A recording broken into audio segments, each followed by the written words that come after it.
All right, here we go. We're ready to go, everybody. Everybody ready? We've got the listeners here. We got a bunch of people watching on YouTube. Let's go. Let's go. Welcome into the Bite Me podcast. This is John Lopez. We got the gang. The band is back together, just like the Blues Brothers. We're getting the band back together. We got Captain Scott, Captain Dean, Captain Caleb with the horns down hat. You got to love that. And myself, John Lopez. This is the Bite Me podcast. We're going to get right into it. We got some really good stuff for you. Obligatory. Don't forget to subscribe. We're getting a lot of subscribers. Podbean, iTunes, Spotify, wherever you get your podcast. The Bite Me group page is where you get the questions asked, and we will attempt to answer. Actually, it's mostly those guys. I just kind of steer the show and herd the cats, but that's how it goes. And a really good interview this week that you guys are going to get with JT Koshi over at the Boat Yard, where we've all been there. Out on the water, all of a sudden something goes wrong, and you're like, oh, crap, I'm going to be out here forever. But no, man, there's some easy stuff you can do on the water to fix a lot of the common problems, and we're going to talk with JT about that. I promise you'll learn something. But let's start right here. Not that I'm skeptical. I usually try to take our guys at face value, but talking to Dean this weekend, had an okay weekend of fishing. Dean had a better one than me this week, but I'm talking to him. How'd you do? What's going on? Where were you? He says, man, that was a pretty good Dean impression I just did. Man, No, it wasn't bad. it wasn't bad. But I was listening to myself. Yeah, he goes, man, there were triple tail everywhere. Not that I'm doubting you, Dean, but I never saw one triple tail anywhere. I told you we caught 8 kingfish also. So they were both lies. I figured you did that because Scott said he saw all those triple tail last week. I was just keeping the story rolling. So for the record, no triple tail. No. You had me going. You had me going for a little bit. Well, we were out there by the ship channel and saw one triple tail, saw a tarpon, saw a manta ray, big old sea turtles, all kind of exotic creatures, but no speckled trout. Yeah, no speckled trout. I saw an eagle ray jump out of the water. That was damn cool. That was really cool. But Scott, you saw some actual triple tail, or are you BSing? Nah, I saw a bunch. I can guarantee you I saw 40 plus, maybe 50. I don't know. There's a bunch of them. They were under the weed line and a bunch of trash, like the shrimper trash that's all out in the Gulf right now, flies off their boats. Yeah. There'd be 3 or 4 under each piece of trash. But they were little. The biggest one I saw was maybe 8 or 10 inches long. There was a whole bunch of little 2-inch, 3-inch, 4-inch ones. It was really cool looking. Hang in there. One put in an aquarium. Yeah, hang in there. They'll get bigger. They'll get better. And before we get started, our guy Captain Caleb has a little offer for the. Ooh, we got a bunch of people watching on the YouTube live stream right here. What do you got for our fine live audience? Man, for our live audience, James Phillips has struck again. He has donated 5 AU memberships. They're 1-month memberships. Basically, it's a trial membership. James is one of those guys that everybody needs on the ground floor of their business, and he is just trying to grow the community, to get the forums and more people in there, the webinars, all that good stuff. So, per James, here's the rules for new members. Because I mean, let's be fair. James he's giving everybody $20, so he's not trying to pay for a month. He's trying to get new people in to let them check it out. So we're going to draw five names for the participating folks here on the Bite Me live stream as a way to say thanks for being here every Wednesday, right, John? Yes, sir. And I will start probably in about 10 minutes. I'll spin the old dial here on the StreamYard giveaway tool, and we'll just do it over the course of the entire podcast here. So everything. Did anybody else catch Caleb just say every Wednesday here, or was that just me? Oh, did you say? I missed it. Okay, so listen, Captain Caleb said, I've had COVID for a week, and the only reason I say COVID because any kind of sickness is COVID now. Every time everybody's like, oh man, it's COVID. And I am higher than a kite on cough syrup right now. Oh, good. I can taste the air. That's awesome. Well, you're going to be a big part of today's show. I guarantee you that. Wait, instead of a drinking game, how about we have a giveaway game where every time Dean says, "Hey, man," and you spin the wheel. That sounds fun. We all have our little idiosyncrasies. I like when he goes when Dean's talking and he's on a topic and he's rolling. I mean, he's digging in on the topic, and then all of a sudden it goes whoop to a hard right. So he's talking, and then he goes, "So." Yeah, So. that's the word. He goes, "So." Like that. So. And there's no telling which direction so's going. Yes. Let's see. What are some other idiosyncrasies? That might be a good question for our live audience here. I know I have mine. Caleb, what's Caleb? Caleb likes to, every time we have a serious discussion, he doesn't want to be serious very long. And so he usually just drops something, a non sequitur, as they say in grammar school. Do you know what a non sequitur is? That's what Trevor Bauer is trying to prove that he is. No, that's not that. Damn. That's not that. A And non then sequitur.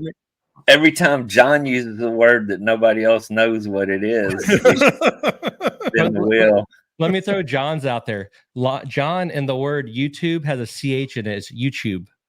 It does? Yes. Yeah. YouTube. Check us out on YouTube. Oh, now you're trying. Check us out on YouTube. Yeah, Well, now you're Isn't thinking it? about it. Yeah, I'm thinking about it. All right, that leaves one person. Did you notice I paused there? Mhm. That's his. That's Scott's. My like I give him credit because he's actually like formulating the opinion. Yeah, We're like going, Scott has a dramatic pause. yeah, we're going boom, boom, boom, boom, boom. Scott, and then he starts. Well, he's the only one of your co-hosts that actually thinks through what he's about to say. That's exactly right. So I'll tell you what, it's easy for me. It's easy to get rid of the pauses. There's just like all these lines going on my audio, and then it just goes, oh, Scott's talking. There's Scott. My turn. Yeah, your turn. All right, so let's start here. Let's start with Scott.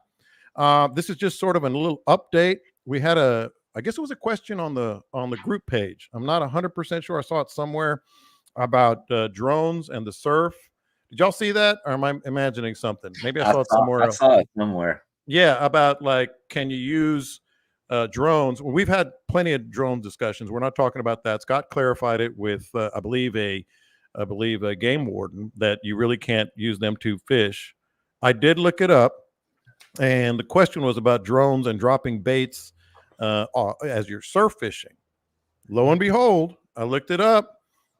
Texas Parks and Wildlife, it is allowed. Drones can be used to take lines offshore, such as when beach fishing.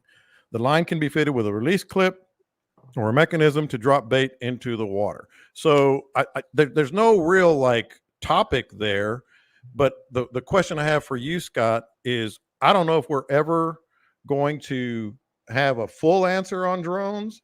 And frankly, even if that's legal, I don't know if I'd ever want to do that. I mean, come on, like that's you can throw it past the third bar and then drop it. It's usually those shark guys. They want to run one way out there. Mm-hmm. And honestly, I don't really know why, because I see more sharks just past the third bar than I do way out there. This is true. For the most part, that big hammerhead I saw last week, I let some bitch. I could have thrown a super spook to him from the dry sand. I don't know. I'm not a big shark guy and doing all that kind of stuff, but as far as I know, that's what their point is, and what they were using for a while was kayaks. Mm-hmm. But that always seemed kind of silly to me too, because they'd get their bait, put it in the tank well, or drag it behind the kayak and paddle it out there. I was always kind of figuring you're just kind of trolling for a big Mm-hmm. shark at that point. Yeah. And I'm not really sure I want to be trolling for a big shark in a kayak. Yeah, exactly. The specific question was on Padre Island National Seashore. Yes. And the actual answer is no drones in national parks. 100%. Oh, I didn't think of that. That's right. I didn't think of that. I don't think those drones have cameras, though. Yeah. No, so I took the liberty of pretending to be real smart and Googled the question as well. And it was very specific in national parks. No drones, no drone photography. No, it didn't say you can't haul the bait on pins, but I mean, it was in big bold letters, national parks, no drones. Yeah. And that applies to pins. If I had to as guess, John likes to say, let's don't bury the lead here. Yeah. Dean read the rundown. How about that? No, I Googled it on the with the No, question. I didn't. No, I didn't. I Googled it from Facebook or wherever I think it was on the group page. Oh, Yeah. As usual, Yeah. I was intrigued. I was intrigued to know the answer. I'm like, what it was. But so I took the guys, the reporters out. We did a story for the Veterans in Focus for my buddy Doug Graysons. They brought the photographer that works for the station, so he caught me up on a lot of details. He is a federally licensed drone operator for the news channel, and I told him, I said, man, we've done some YouTube and stuff, and he told me, he's like, if you're business oriented, if you are making money with your videos, you have to be federally licensed. And he said it is not uncommon for the government to come after people. And he said the fines were very hefty if you are. I mean, he was like $12,000 per infraction. Yeah. For using drones for commercial purposes if you're not licensed. And I don't know if I should say this to everybody, but he gave me his card and he said, man, if it ever comes around, just tell him that I was flying for you. Oh, yeah. Okay. Well, you probably shouldn't have said that, but I mean, I don't know. How do they determine, the details? How does that get to court? How do they prove? Man, there's so much gray area in between that. How does this get to a court case? How do they figure out how to get another $200 off of you just because you bought a drone? That's how I. That's probably part of it. Yeah. And it's not an online class. You have to go and take these classes in person. Yeah. So I just see a whole lot of gray area in between. And look how many drones, man. There's millions and millions of drones out there. Yeah. And Jay is commenting here on the live feed. He's a licensed drone pilot, and state parks are off limits as well. So I think, I would, as I do with everything when it comes to the water in the boat, I always err to the side of caution. I don't have any intention. Now, Caleb, you use drones a lot on Angler U. By the way, real quick, #AU. I'm not flying that. No, I know you're not. I'm just saying, but you use them a lot on Angler U. Jesus, did you miss the whole topic of this conversation? He's like, don't point that finger at me. I don't want anybody knocking on my door. No, I didn't say that. But you guys have used them a lot, so I would say err to the side of caution. And before I get sidetracked again, send #AU in the comments. #AU to the comments, and we'll start getting some of those entries for the Angler U. And whoever it was that commented #AU on my Facebook, bless your little heart. I appreciate you trying, but we need to. I just don't have any inclination. I mean, if I'm out and just having a good time taking pictures of whatever redfish schooling or cool, but no inclination to help me fishing. I like the hunt. The hunt it's really not a problem for me. Hey, did y'all see Franklin Lee's? I strap a camera to my pet osprey. That ain't no drone. That's it. I got Google Earth Pro Plus. Let's strap a camera to a pelican. I want one on a frigate bird. Yeah, frigates. Yeah, they're way up there. Slow, and I could see a frigate actually getting some good footage. Yeah, they're slow and steady. All right, how about we do a little draw here before we get to the next topic? And the first winner is, you got your pen ready? You got your pen ready? Hey, first off, let's highlight Perry Bauman. Damn, a lot of you need to sign up. The winner is William Northcutt. William Northcutt. I'm writing it down. Northcutt. Keep sending in hashtag AU, and we got 4 more to give away. If you enter once, you're entered for the entirety. John, you can just hit draw again, draw again, draw again. Yeah. If you already sent it, you're good. We will have it. In fact, we've got probably we got 26 just since I just drew. So we got a lot coming in.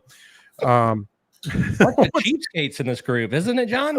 I'm just upset. Send me a message on Facebook. I'll get you set up afterwards. Yeah, William Northcutt. All right, this is back-to-back topics from one Dean Thomas, and I think they're good ones for everybody listening.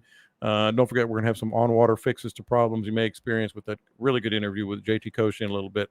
But Dean, I'm gonna let you sort of take it from here. But we were chatting.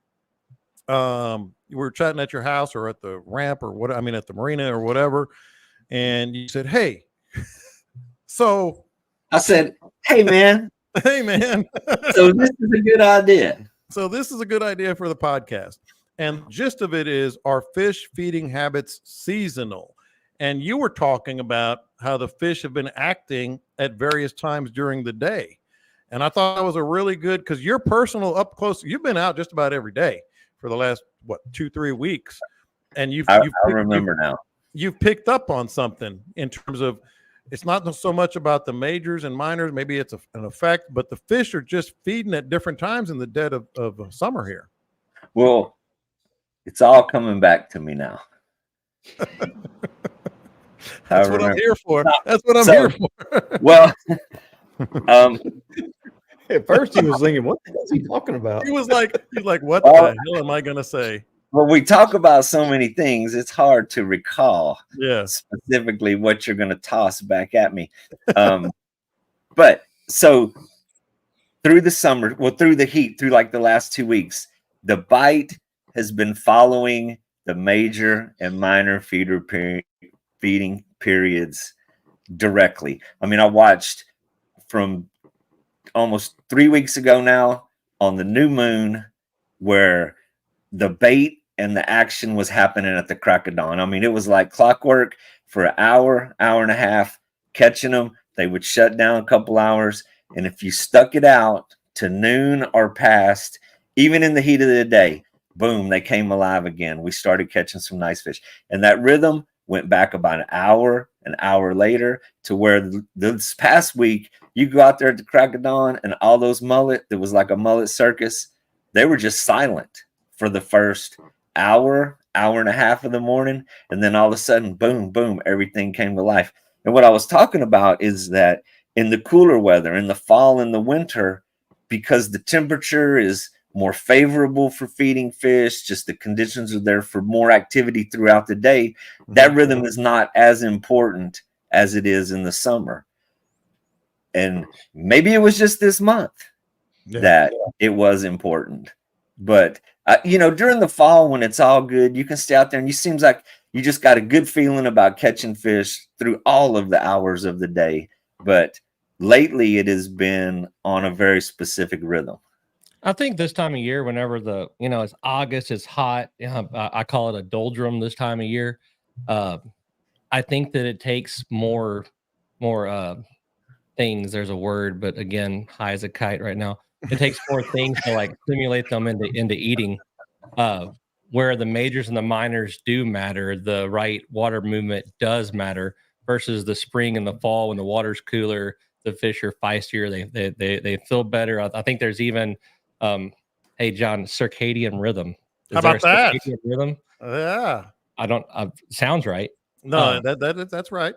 But they're into. It's like whenever you see a bunch of frigates inland and there's a hurricane 4 days out. I think there's just things that make these fish do act differently throughout the year, and it's a preservation sort of thing.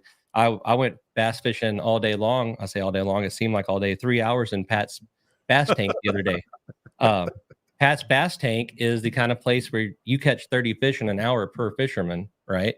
We caught I think Cade caught 7 and I caught 6. They were skinny, they were weak, they didn't feel good.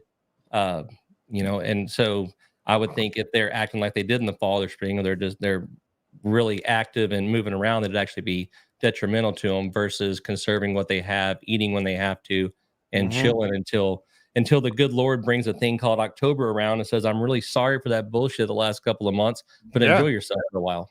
Yeah. Yeah. Scott, like, I think you came around a little bit on the majors and minors a couple of weeks ago. And I think it has a lot to do, or last week, with this. Like, come November, you're going to catch fish. You're just going to catch fish. They're going to be gorging. They're going to be eating. There's going to be all over the place. Summertime, man, I kind of equate it to, and I may have told Dean this when we were chatting about it, like you're just having a lazy day. It's hot outside. You're watching TV. You're just vegging on the couch. And then all of a sudden, when your major hits, so to speak, it's 6 o'clock and you hadn't eaten since breakfast. You're like, well, I got to eat. So I guess I'll get up and go eat. So this time of year, are you noticing the same things? On the tarpon, it really hasn't mattered. It's been more about the tide, how hard the tide's moving, how fast it's moving, and that the tide doesn't have anything to do with, on the majors and the minors. Did hit the flats for a couple of days this week, and for me, it was all about early morning. And as soon as it got hot, 10:30, 11 o'clock, it pretty much shut down. Stayed out one day way longer than we really should have, and just kind of beating our heads against the wall once it got real hot. And the major was coming up, and I was kind of thinking, well, maybe, Yeah. So I went to an area where some water was blowing through from some deeper water. We had a little bit of wind, and I was saying, well, maybe it'll cool some things off, get a little more oxygen in the water in this little area. If I combine that with a major, who knows, maybe something will happen. Yeah. The bait got going, but the fish never got going. There was definitely a difference in the bait in that area at that time, but the fish just didn't follow. And I think maybe if we'd have stuck it out a little bit longer, but everybody in the boat was about to pass out. So we decided that it was time to go ahead and go. But I could see it a whole lot more this time of year when you need more factors in your favor. You need the cool of the morning, you need the major, the minor, you need tide movement, you need a little bit of wind, which we haven't had a whole lot of wind either. Man, we have not. Still out there. Yeah. And the more of those factors you can put together at the same time, the better off you are. I minus one of those factors. Say if you've got the wind, you've got the tide, it's early morning. I don't think it matters so much that it's a major or minor. Yeah, Dean, there were some where it was 2 p.m. I mean, it was like, why am I still out here? Oh, you're looking at the major, and you caught a mess of trout one day about 2 o'clock, and I was inside cooling off because I just didn't want to do that. Yeah. And that one day cost me a couple heat strokes because I kept trying to duplicate that. And so as we went through the slow part of the morning, if I had guys with me who wanted to stick it out, I'd tell them, son, if y'all want to hang out a little bit longer, let's see what happens. And we did spend a couple of days out till 2 o'clock. But so wait a minute. I have a question about the circadian rhythm. Yeah. I thought that was the cicadas. Well, what it is, no. So wait a minute. Wait a minute. So when those cicadas, maybe that applies to the cows standing up in the pasture. So when the cicadas represent time to go night. When the cicadas are buzzing out there in the yard, you know how they get real loud sometimes when you're out there in the yard, you can't even hear yourself. Yeah. The fish are biting. That's why you and me go fishing in the dark.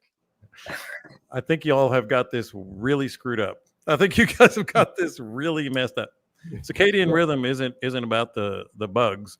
It's just it's a natural occurrence as I understand it. Well, I just Googled it as we were sitting here. Okay. So tell me if I'm right. Something that happens every 24 hours at the same time. 24.2 hours. Okay. Okay. You're way closer than I was, John. That wasn't how I was using it at all. No, you said it had to do with it because it happened. I was thinking it happens every 24 hours. I was giving you the benefit of the doubt. By the way, Cade Kozar. While Dean was talking there, I went ahead and drew again. If you've already sent hashtag AU, you're good. If you haven't, send it on a message, and we'll draw again here in a minute. Got 3 more to go. What's wrong, Scott? Oh, we're driving the scientist crazy. John Cargus. We're driving him a little nuts. Well, I actually agreed with him. I actually agreed with John. This man went Latin on us. He is my go-to guy for all things bug related, snake related, critter related, plant related. If I got something, I don't know what it is, I take a picture of it, send it to John, and within minutes, sometimes seconds, he has it named, the Latin name, everything about it. It's look, cool. Comes in real handy. Cicadas are from cicadia, and that makes them cicadia. You got Google wide open. That makes them cicadian. They're from the land of cicada. Dean's missing the R. Dean's spent too much time laying on his back and counting the stars where the green grass grows. You get what I'm saying? Oh, backing up what Scott says, I do a fishing report every week on AU, so I have the power of everybody's information. And one thing about it is I completely agree with Scott that at first light, which not interested, but a lot of people have been catching fish at first light. And one of the things James was saying was right at first light, he's catching them shallow, and then it goes dead for a while. And then about mid-morning to towards lunch, he'll move to the drop-offs, and those fish that have slid off the shallows and got on that drop-off and got to feeling a little bit better, he can catch them again right before lunch. Yeah. And so you have the power of everybody's report. But if anybody joins Angler U, they can also possess that same power. Look at you. You're a natural. You're a natural. Speaking of which, Jeff Flanagan. Flanagan. See, I'm doing my job over here, man. You're doing very good. I'm doing my job over 2 more Angler U 1 month. I was wondering why you let Dean just go off the rails and didn't hurt him back in. It was because you were busy on something I else. was letting him finish. and then I said, "No, Dean, that's not how. That's not how it works." Hey, remember that scene on Christmas Vacation when the dog's humping Clark's leg, and Eddie says, the best thing you can do is just let him finish. You don't want to interrupt that. That's pretty accurate. That is pretty accurate. Hey, let's go real quick. This is going to be good. On water fixes. We've all been there. We've all struggled. We're like panicking. I know I do. I don't know about these guys, but I do. Real good information on water fixes. Then we might follow up a little bit on that, and then hit some of these point by point questions that we've gotten on the Facebook page. All right. So what's your best trick? What's your best trick on water that you've discussed? I think I'm gonna start with Scott on this one. He's our resident sort of MacGyver kind of guy. Mine, Scott, I'm gonna go ahead and throw it out there because I just said it in the interview, and you guys can mock me all you want. But you may not know this, but occasionally I like to throw a popping cork. And then, I know that's breaking news. So the hard wire in the middle of the popping cork. Get an old popping cork that you haven't used, that's you've used and you're not going to use anymore. Clip it, take all the stuff off of it. That hard wire is the perfect fit for the pee hole of your motor. So if you ever it doesn't pee or whatever, you can just stick it up in there, get everything out. Boom. That's my contribution to the on water fix. That's also how an STD test works. In the pee hole? I didn't say which pee hole. You had Caleb all worried when you started talking. He's like, wait, this sounds familiar. So Scott, what's your best MacGyver trick? JT just went over a bunch. I borrowed a boat from a buddy of mine because I blew my lower unit out in Louisiana, and he happened to be over there with a Poland skiff, and so he let me use his. His wasn't really mechanically sound at the moment. It was good enough, but yeah, I got out there with some customers and it wouldn't start, and I started messing with it. It sounded like a dead battery, and I got out there. I started digging around, and there was so much corrosion on the connections that it just wasn't going to work. So I took out my regular old fishing pliers, clipped them off, circled it around, just stripped off some extra wire covering over, off of that with my pocket knife, and rewired that up and got it going. Did the same thing on another buddy's boat that wasn't working so well because we were sinking, and his new used boat, he hadn't bothered to check the bilge pump, and so I ended up rewiring the bilge pump underwater. Oh Lord! Going, yeah, that was a little touch. I know it's 12 volt, but you're still in water, and it just doesn't feel right to be playing with any amount of electricity in the water. Yeah, you think? Had to rewire an underwater bilge pump for old Benny's boat. Beats the hell out of sinking, though.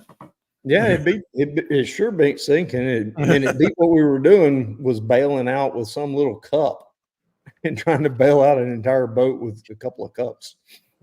Man, I've used the wire on the popping cork to bypass a fuse. A fuse blew, I didn't have one, and so we just hot wired that. There you go. I got some dome popping corks for everyone. I rebuilt a trolling motor on the water with a pair of scissors one time during a tournament, which actually worked. Won some money that day. Here's some don'ts, however. When I first got a boat, remember he's high. When I first got a boat, that was down living in South Texas, and I stopped by. It wasn't running right, so I stopped by this mechanic shop literally under a mesquite tree on the side of 281 where I grew up. And the motor's sitting there running, and this dude is just grabbing all the things that go on the spark plug, just pulling them off and listening and putting it back on, and pulling it off and listening and putting it back on, trying to see if it's missing or whatever. And then about 2 weeks later, motor sounded funny, and I told my buddy, "Don't worry, I know what to do here." And so I jerked the cowling off of it, and it's running. I'm on the back of my boat, and I leaned over and I grabbed one of them things, and my knees went stiff. I couldn't let go of the sumbitch, and I fell right off the boat. That dude under that. What did it feel like, Caleb? Oh, it felt like the first time I saw boobies. That man under that mesquite tree must have been the toughest son of a gun on the planet. He went through all 6 of them. I touched one, it locked me up and took me off the back of the boat. Don't do that. Okay, don't do that. Me and Robert Jones were fishing 2 days ago. We're running down the intercoastal, and he just got a low water pickup put on his baby cat. And we're running. He's like, "Hey, did I tell you about my lower water pickup?" And I'm like, "What? Low water pickup? Yeah, what? I can run all day like this." And the boat goes, and so we discovered that it wasn't getting fuel. And Scott knows this boat. Robert's had that baby cat for longer than Robert's been alive. This baby cat's just part of Robert. And it's had different motors, different stereos, all kinds of stuff on it. And there's wires all over the damn thing. And he says, "Oh, I know what to do." He said, "Reach over there and cut the wires off the stereo." I said, "Do what?" He said, "Cut the wires off the stereo, but make them long." All right. And so I get some wire cutters and I cut them off the stereo. And he strips both ends, and that little hole underneath your console where all your wires go in, he starts digging in there. He said, "Back when I had a Tohatsu, this thing had a fuel pump on it." And so he pulls out these wires and he strips them and he puts the wires together. He says, "Now touch the battery with them." And I touched the battery and went, "Wah!" And I was like, no, that's the speakers. That's the speakers. Never mind. All right. And we did. We found that old fuel pump and I touched the wire. And it didn't fix shit, but I thought it was pretty cool. Dean, I know you've had you've been inventive out on the water. I want to circle back to P-hole just because I want to say P-hole live on the internet. On the motor, by the way. I never had the opportunity to do that before. Here we are. Another thing. So running around in the shallow water, that you suck up a lot of crap in the water pump. A thing I learned that works absolutely well, better than a little 4-inch piece of wire, is if you have a can of air, the can that you like spray keyboards with and clean off computer stuff. Take a can of air. Whenever it's not squirting out, you put that tube in there, blast air from the top down, and it will clean that out. Yeah. What is Scott's thinking about spraying it up a different pee hole though?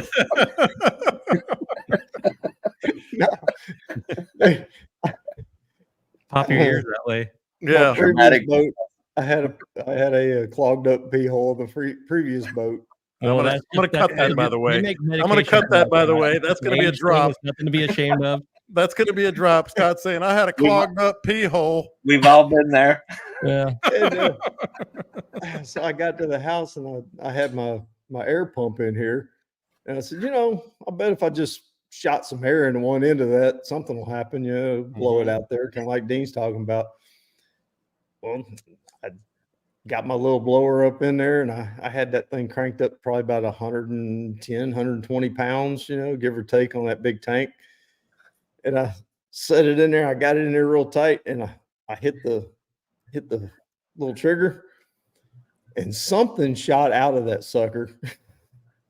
It took a minute. I had it. I was pressuring it up, and then all of a sudden it was like a gun went off, and something came flying out that other end.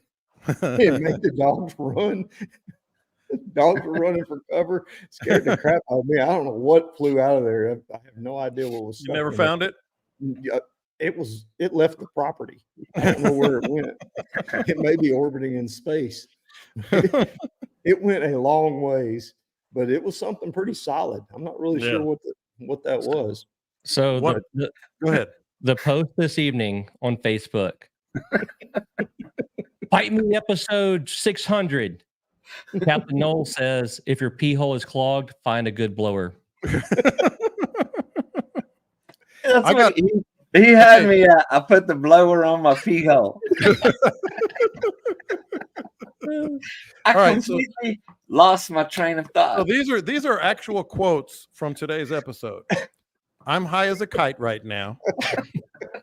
I clogged up my pee hole, and find me a good blower. You guys wonder why I say I heard cats. I got one more story on the pee hole. And then it just won't die. It just won't die. No. Does it involve a Mexico trip? That one burned. That one burned a little bit, but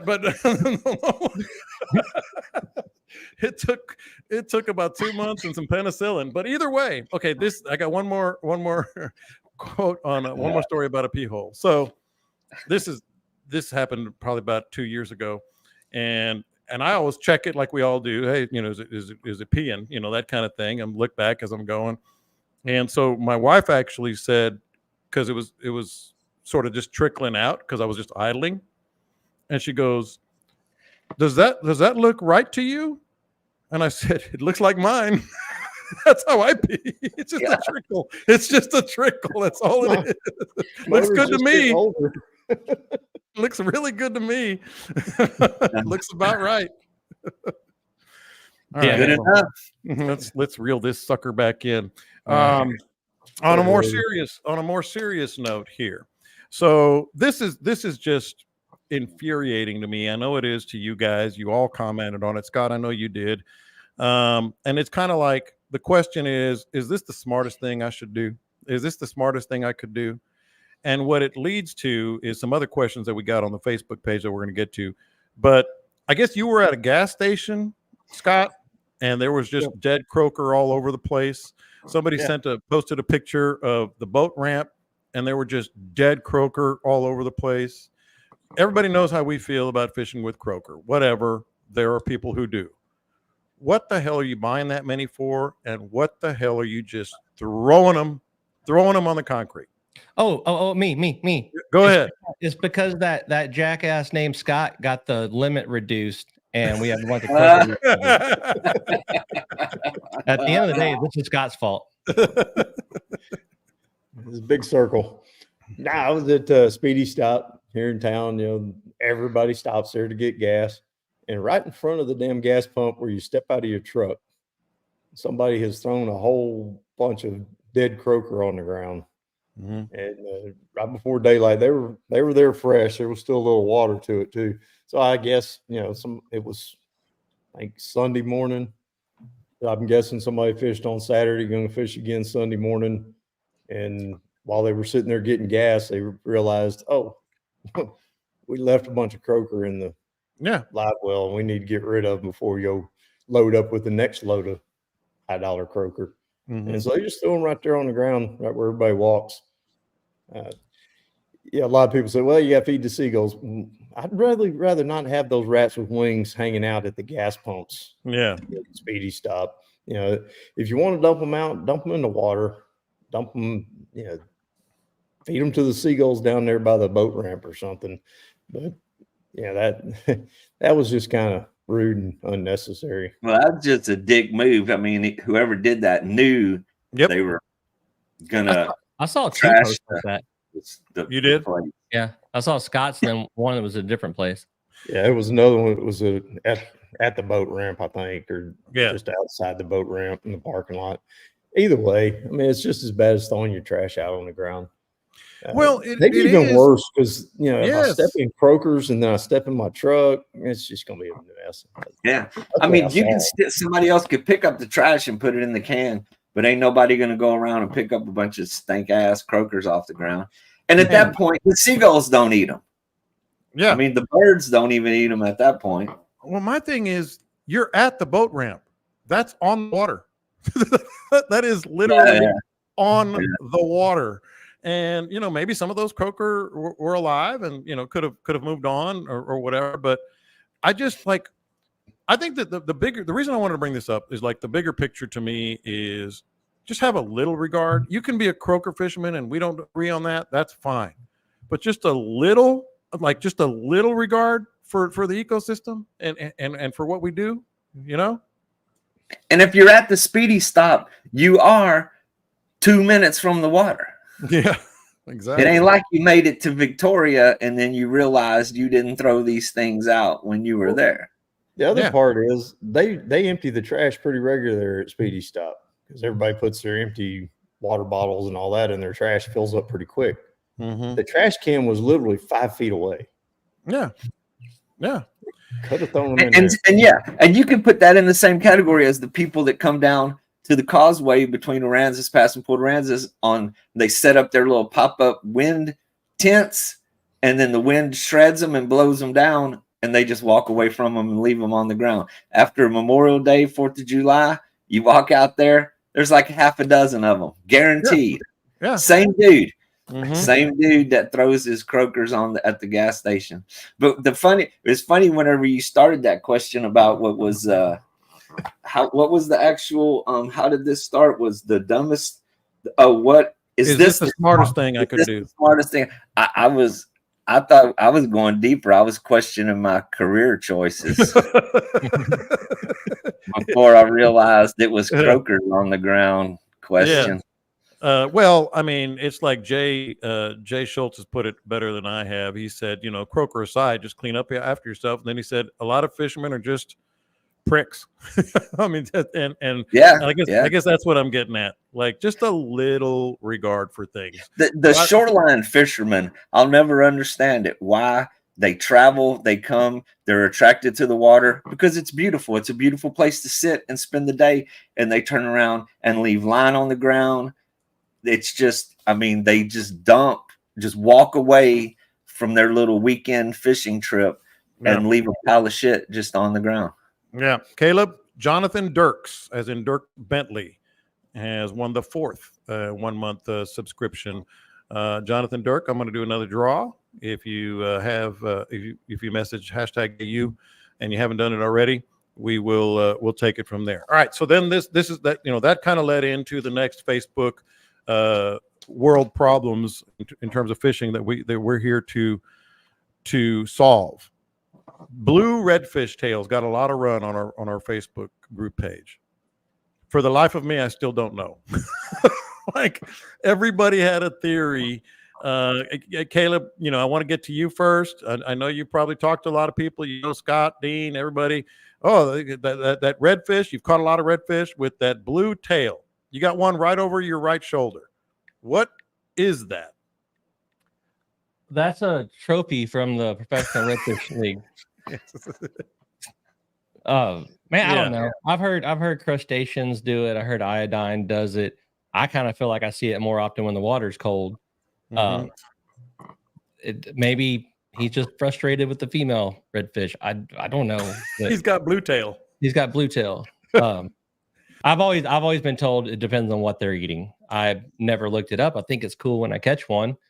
The thing is it seems like there's certain areas I catch more blue-tailed redfish than others. Like I don't catch them a whole lot in Louisiana. I catch them in Matagorda, and I catch them like down to Baffin, and then I don't see quite as many south of that. But maybe I'm just fishing those areas at different times of the year. Maybe there's something different to eat. But dang it, Perry, I'm trying to concentrate, man. Perry commented, haven't heard so much pee hole talk since I was a medic in Korea. I like you long time. Hey, soldier. The GI. Good. Too bad you didn't have a popping cork wire. Yeah. So, okay. All right, let's hear it. Again, Give me the definitive answer.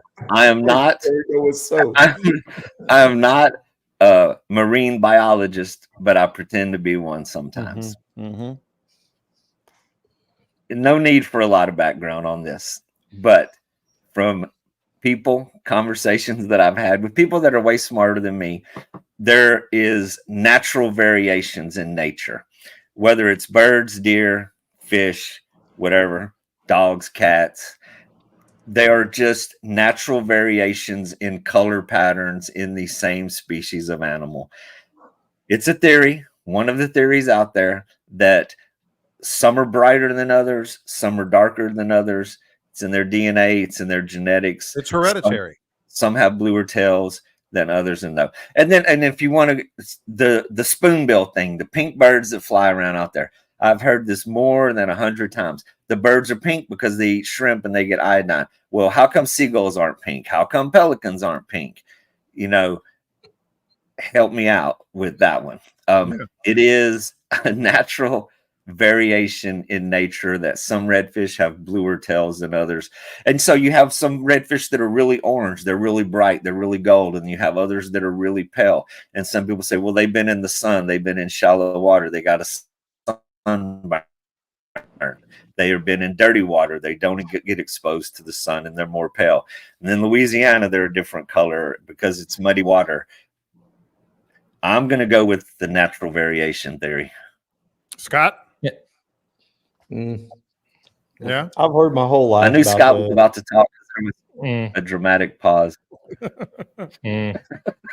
Oh, I've heard all the different things on it as well. And Caleb, I'll blow your deal right out of the water like a pee hole. Well, let's hold up. I didn't commit to anything. You said colder water was one of your thoughts on it. We've been catching them with bright ass blue tails all week. And I guarantee you it ain't cold. I'm talking about full-size man redfish, though, not beginner puppy redfish. This is mature ones. Yeah. Those aren't mature ones either. If you want to really get specific about it, until they get up over 30 inches, they are not mature. So, yeah, nobody really knows. In fact, I just sent a PhD fisheries biologist a question about it just to see if he'll answer me real quick before we get off the deal here, just see what his thoughts of it are. But I've always heard the thing about eating shrimp, eating crabs. I do know that when I find them and they're eating shrimp, they do tend to have a little more blue tail. People are committing. When do they not eat shrimp and crabs is my question. Oh, that's right. They eat them too much in the wintertime. They're eating more mullet. There's a leading internet authority that said shrimp only happen once a year. So they're going to run out of them eventually. Let's don't even get into that one again. But and here we go. Here's John. Yep. John's going to come in. He's going to set you all straight. Them are big words. I lost him at semester. Sequester, not semester. Sequester. Carrots. They carrots. There's they semester carrots is what John says. Actually, what he said is spoonbills sequester keratins from their crustacean diet, and it's part of their breeding plumage, brightened by the accumulation during breeding season. What the hell did he say? So there you go. Okay, wait. that only leads to more questions. So why does a white ibis have a brown phase? Mm-hmm. Yeah, because the white bird turns completely brown and then it turns white again. Mm-hmm. I mean, you have brown phase white ibis. Yeah. I think Help what me he's saying, I think what Help he's me saying, out, Johnny. they, not John, this is me, John, not that John. No, that's I'm smarter. really Yeah. But John. I think what Smart John is saying is they basically correct me if I'm wrong, John. They basically digest shrimp different. The spoonbills, the rosette spoonbills, digest shrimp differently. That's why they sequester the keratins. I think that's what he's saying. But we'll figure that out. That's for sure. One thing's for sure, Scott's not going to blow his pee hole like mine, apparently. He's giving him the benefit of the doubt, not you. If you use words like that, you can't even come. He could be dead ass wrong, and we're not going to argue with it. Yeah, because he said sequester Plumage. keratins. He said plumage. Say feathers, Sean. Feathers. Yeah, exactly. All right, here's another question we had. This is all just sort of scatter shooting here, and that is tipping a bait with shrimp. Man, I can't remember the last time I did that, Scott. I think I was fishing for flounder at the time, and I was tipping some baits with shrimp. But it's been, man, damn near 20 years. What does that accomplish, or what do you think on that? Yeah, my last time was when I was working for American Rodsmiths. We went over to fish Louisiana, me and Garrett, and we get over there to fish with one of our pro staffers who's supposed to be this red fishing guru. And so I'm bringing all my good stuff. You know, I'm ready to go out sight cast some redfish, right? And on the way down the bayou, he pulls up and stops and buys a whole bunch of dead shrimp.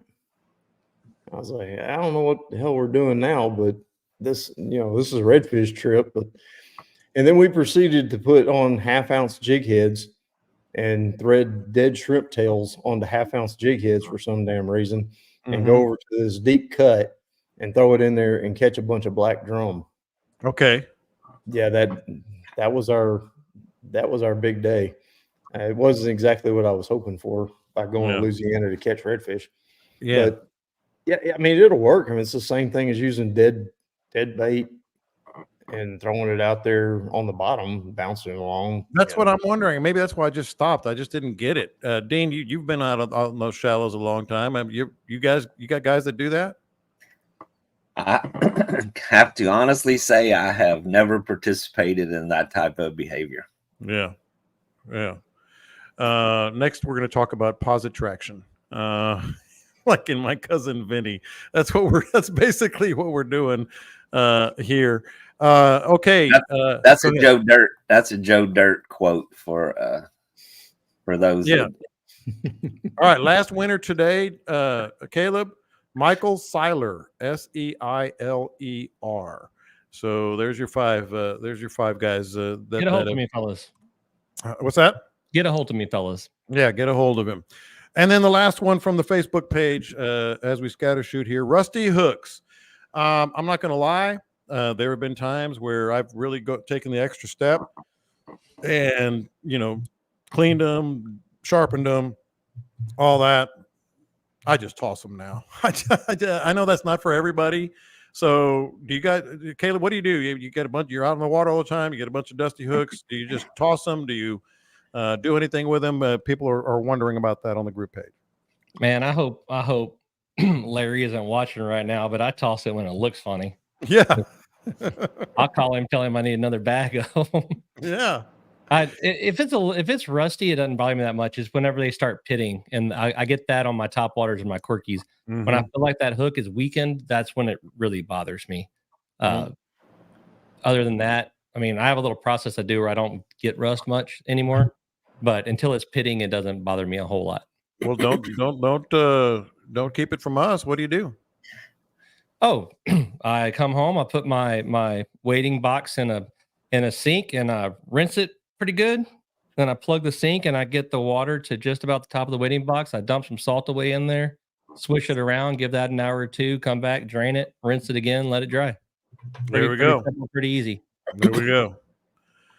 Anything you guys want to add on that?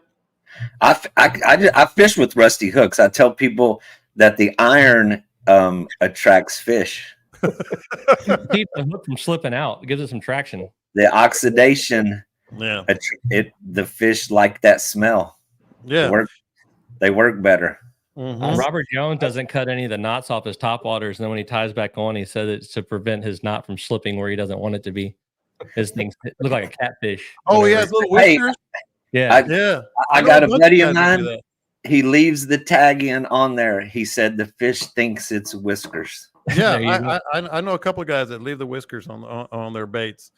Not me. I no way. Jay, Scott, go ahead. All my Jay- rusty hooks end up in the jetty rocks. Oh, that's Yeah. a good idea. Yeah. Yeah, I just use them when guys are hanging up a whole lot. I've usually got a handful of them sitting in there that are kind of rusty a little bit and kind of Mhm. needing replacing. So after they start hanging up 2 or 3 times, they get a rusty hook on the next one. And it's still sharp enough. I mean, it's good enough. Yeah. I might touch it up with a file for a second or two. Yeah. But I know they're going to throw it back in the damn rocks anyway. So Yeah. Jay in Why- the comments says, anyone in chat have recommendations for a hook sharpener? If you're using a hook sharpener and you're about to fish, great. But any bit of coating that hook has on it to prevent it from rusting, as soon as you sharpen it and use it, that sucker is toast. My dad, bass fisherman, he had come on my boat and every damn lure I had, he had sharpened up fish with that day, and I'd have to throw everything away because it is immediate rust right after that. Yeah. Scott, before we get to what would Scott do, what would Kayla do, what would Dean do, we need to hear your story on the tarpon jumped over the bow of your boat. There's one. And you actually did you get it on video? I saw you got something on video. yeah, one of the other the other guy on the boat was videoing. I was busy running a trolling motor and trying to keep that fish out of the trolling motor. We just hooked up and pretty good sized fish. He was out there jumping and dancing and doing his thing and kicking around. And then I jumped up on the cooler to keep an eye on things. I'm always watching for the sharks because we've got a bunch of them out there right now, and seeing if one's trying to get to that tarpon. Well, all of a sudden, this tarpon, after one of the jumps, there's a big brown blob right next to it coming at it. And I realized I saw it was a shark. Mm-hmm. Tarpon realized it as well about the same time that I did. I guess. He was about, I don't know, he's probably 40 yards, 40, 50 yards out. And when he hit the water, he made a 90-degree turn and came straight at the boat as fast as anything you've ever seen. I mean, he was flying at the boat. And my guy's just reeling like crazy trying to take slack up. And this thing is on a dead run right at the trolling motor. All I can think is he's fixing to really screw this up. He's going to wrap the trolling motor. Instead of going under the boat and around the trolling motor, he leaps from about 3 or 4 feet in front of the boat and flies over the front corner of my bow, clears it, doesn't even touch the boat, clears it and lands next to me on the side of the boat. And then if you watch the video towards the end, you can see his wake going straight in towards the shore. I mean, he's headed for the beach. And I guess the little shark just lost interest. It was a little bitty shark. The shark was smaller, about a foot shorter than the actual tarpon. Mm-hmm. So I don't know what he was thinking. You know, he was going to try to get a little bite of it, I guess. Yeah. But man, I mean, I've never seen a tarpon. I've seen them run pretty hard. I've never seen one move that fast. And I was just glad that I wasn't standing next to my guy on the bow of the boat helping him fight that fish, because that tarpon would have taken me out at the legs, man. That would have been worth having on video. Now that was a video. That was a video worth having. That would have been so much better. I can't fish for 6 months because I got taken out by a tarpon versus I got taken out by a water hose. Yeah. Scott would have had a blue tail. How did he get that blue tail? I don't know. All right. Okay, so this is gonna be a fun episode to put all the information on the group page. High as a kite. What was the other one? Clogged up my pee hole. The more you say it, the more likely we're going to get demonetized, dude. Find a good blower. Yeah, I probably should stop. Okay. Answer came in from the PhD. Oh, good. Our buddy Bill Harvey. Probably food source related, particularly blue-green algae and warmer water.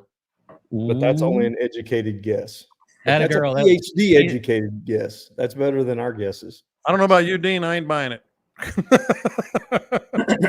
Okay, and so as we once again rely on Google, blue tails are caused by the accumulation of blue-green algae that enters There you their go. system from the foods they eat, like shrimp, crab, snails, and small fish that feed on blue-green algae.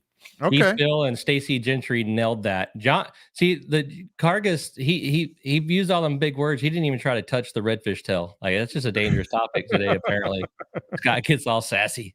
Yeah. Scott, you've been on the tarpon still?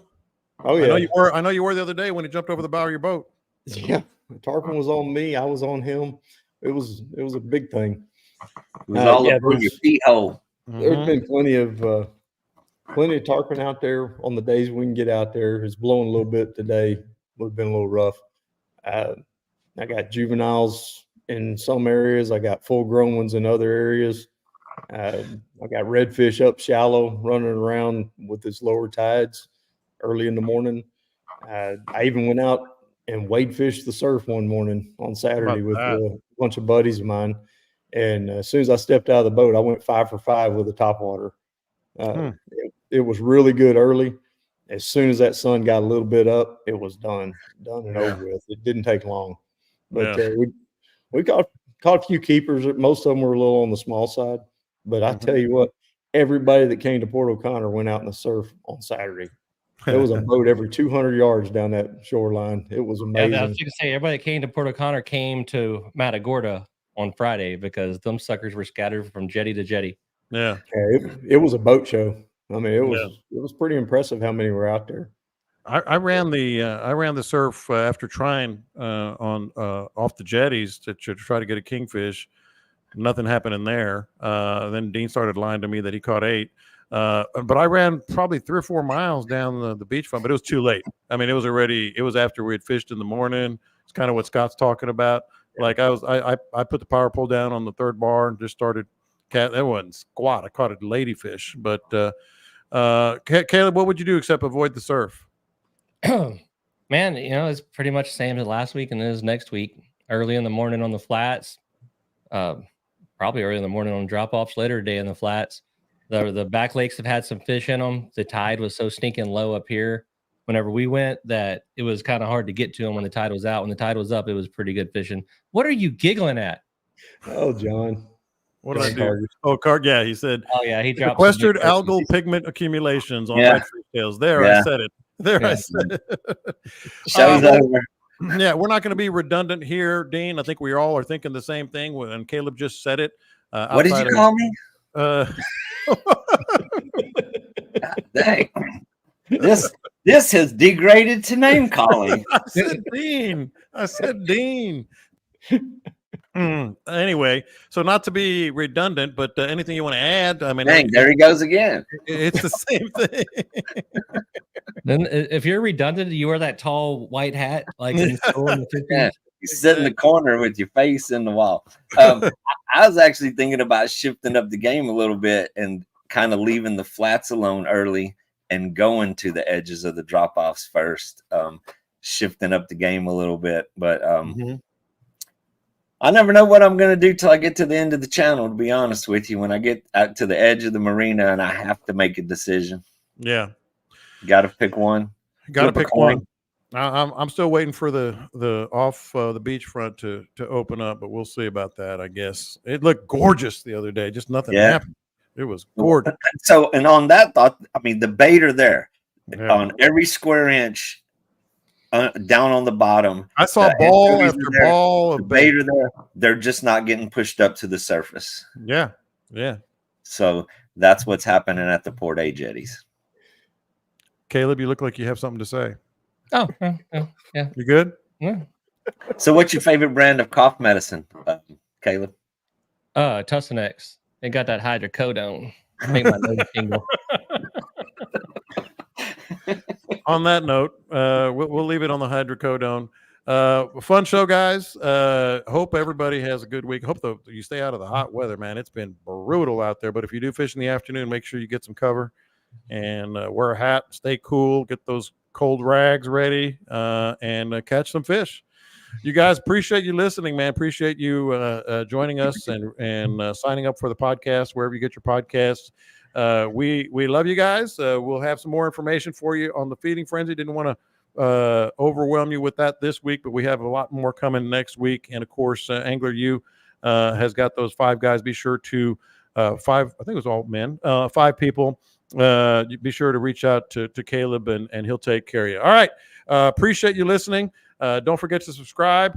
Catch them up. We will talk to you next time. And be sure to categorize your pee hole. Tijuana again. No more pee holes next week.